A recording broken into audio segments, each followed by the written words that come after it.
Let's now shift our focus to our next big story. The extremely severe cyclonic storm Amphan made landfall in Bangladesh last night, leaving a trail of destruction both in India and Bangladesh. Last night, the storm crossed over Bangladesh as a cyclonic storm about 210 kilometers north-northeast of Kolkata, 340 kilometers north-northeast of Digha. The North 24 Parganas, the South 24 Parganas, Havra, Kolkata, East Midnapore, West Midnapore and Puruli Bankura districts have been badly affected due to the cyclonic storm.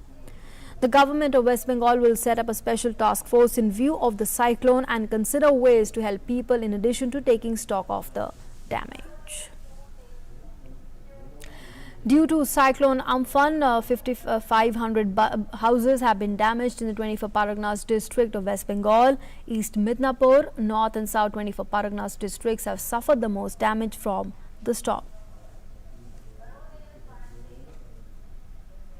Heavy rains accompanied by high winds in the capital of West Bengal due to the cyclonic storm caused waterlogging on the roads. Trees were uprooted in many places and many houses were damaged. The wind speed in Kolkata had reached 130 kilometers per hour by 7 in the evening, blocking the streets and uprooting street lights.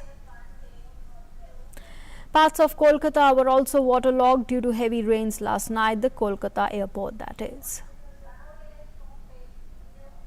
Meanwhile, due to cyclonic storm, many districts in Odisha including Bhadrak, Balasore, Jagatsinghpur, Khurda, Puri, Cuttack received heavy rain. The Odisha government has asked the district magistrates of the coastal districts to take stock of the damage caused by the cyclone and submit a report within 48 hours. The state agencies and NDRF are carrying out restoration work of removing the uprooted trees, clearing roads and re-establishing lines of communication.